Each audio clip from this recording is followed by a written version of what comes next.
ଖୁମ୍ବ ଆଳୁ କିମ୍ବା କେହି କେହି କହନ୍ତି ଏହାକୁ ମାଟି ଆଳୁ। ଏହି ଆଳୁକୁ ଯଦି ଆପଣମାନେ ଠିକ୍ ଭାବରେ ବନେଇ ଖାଇବେ ତାହେଲେ ବହୁତ ସ୍ୱାଦିଷ୍ଟ ଲାଗିଥାଏ। ନମସ୍କାର, ଜୟ ଜଗନ୍ନାଥ। ମୁଁ ବାବୁଲ ଆପଣମାନଙ୍କୁ ସ୍ୱାଗତ କରୁଛି ମୋ ଚ୍ୟାନେଲ ବାବୁଲ କୁକିଂ ଶୋକୁ। ତ ଡେରି ନ କରି ଚାଲନ୍ତୁ ଆରମ୍ଭ କରିବା ଆଜିର ରେସିପିକୁ।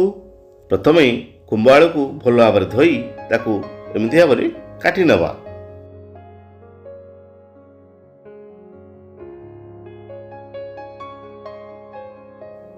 ତାପରେ ଏପରି ଭାବରେ ଖୁମ୍ବ ଆଳୁର ଚୋପାକୁ ଛଡ଼େଇ ତାକୁ କ୍ୟୁବ ସାଇଜରେ କାଟି ନେବା।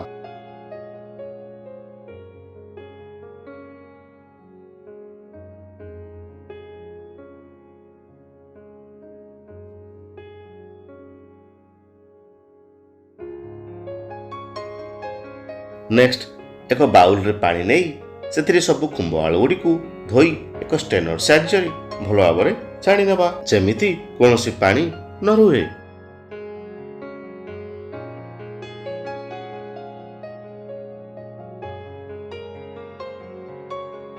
ତାପରେ ବାଉଲରେ ଥିବା ଖୁମ୍ବ ଆଳୁ ଉପରେ 1 ଚାମଚ ଲୁଣ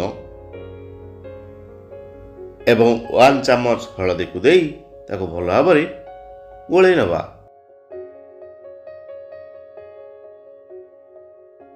ନେକ୍ସଟ ଗ୍ୟାସ୍ ଅନ୍ କରି କଡ଼େଇ ବସେଇ ସେଥିରେ 1/2 ଲିଟର ରିଫାଇନ୍ ଅଏଲକୁ ପକାଇ ତାକୁ ଗରମ ହେବା ପାଇଁ ଛାଡ଼ିଦେବା।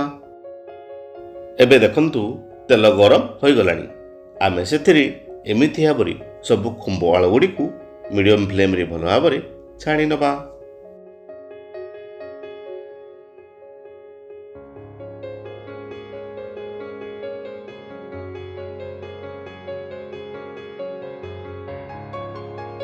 ତାପରେ ବଞ୍ଚି ଯାଇଥିବା ତେଲରେ ଆମେ ଏମିତି ଭାବରେ କଟା ହୋଇଥିବା ପିଆଜ, ଅଦା, ରସୁଣ, କଞ୍ଚାଲଙ୍କା, କାଜୁ, ଟମାଟୋ, ଅଳ୍ପ ଧନିଆ ପତ୍ରକୁ ପକାଇ ତାକୁ 50ରୁ 60% ସିଝିଲା ପର୍ଯ୍ୟନ୍ତ ଫ୍ରାଏ କରି ନେବା।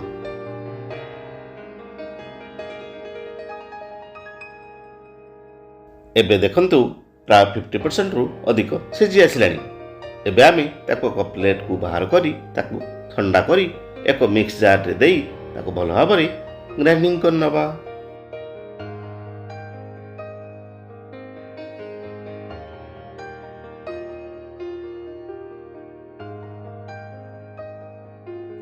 ତାପରେ ଗ୍ୟାସ୍ ଅନ୍ କରି ଏକ କଡ଼େଇ ବସେଇ ସେଥିରେ 3 ଚାମଚ ତେଲ ଦେଇ ତାକୁ ଗରମ ହେବା ପାଇଁ ଛାଡ଼ିଦେବା। ତେଲ ଏବେ ଗରମ ହୋଇଗଲାଣି। ଆମେ ସେଥିରେ ଏବେ ଗୋଟା ମସଲାକୁ ପକାଇ ତାକୁ ଭଲ ଭାବରେ ଫୁଟାଇ ନେବା। ନେକ୍ସଟ ପୂର୍ବରୁ ଗ୍ରାଇଣ୍ଡିଙ୍ଗ କରି ରଖିଥିବା ମସଲାକୁ ପକାଇ ତାକୁ ଲୋ ଫ୍ଲେମ୍ରେ ଭଲ ଭାବରେ କଷି ନେବା। ତାପରେ 1 ଚାମଚ ହଳଦୀ ଗୁଣ୍ଡ, 1 ଚାମଚ କାଶ୍ମୀର ଲଙ୍କା ଗୁଣ୍ଡ, 1 ଚାମଚ ଧନିଆ ଗୁଣ୍ଡ,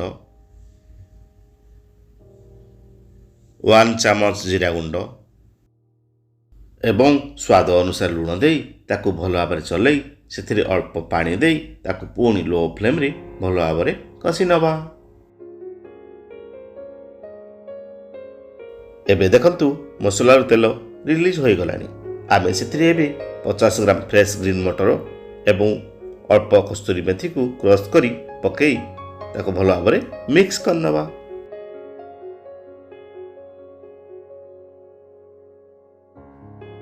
ତାପରେ ପୂର୍ବରୁ ଫ୍ରାଏ କରି ରଖିଥିବା ଖୁମ୍ବ ଆଳୁକୁ ପକାଇ ତାକୁ 2 ମିନିଟ୍ ପର୍ଯ୍ୟନ୍ତ ମିଡ଼ିୟମ ଫ୍ଲେମ୍ରେ କଷି ନେଲା ପରେ ସେଥିରେ ଆବଶ୍ୟକ ଅନୁଯାୟୀ ଗରମ ପାଣି ଦେଇ ତାକୁ ପୁଣି 5 ମିନିଟ୍ ପର୍ଯ୍ୟନ୍ତ ମିଡ଼ିୟମ ଫ୍ଲେମ୍ରେ କୁକ୍ ହେବା ପାଇଁ ଛାଡ଼ିଦେବା।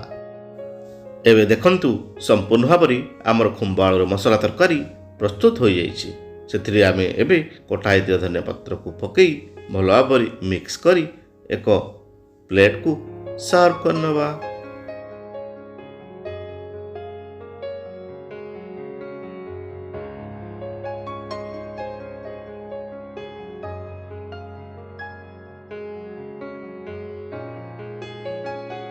ଆପଣମାନେ ଦେଖିପାରୁଥିବେ ଖୁମ୍ବ ଆଳୁର ଏହି ରେସିପିଟି କେତେ ସୁନ୍ଦର ଦିଶୁଛି। ଖାଲି ସୁନ୍ଦର ନୁହେଁ, ଟେଷ୍ଟି ମଧ୍ୟ। ଏହି ସ୍ୱାଦଭରା ରେସିପିକୁ ଏମିତି ଶୈଳୀରେ ବନେଇ ଖାଇବା ସହିତ ଅନ୍ୟକୁ ସେୟାର କରନ୍ତୁ।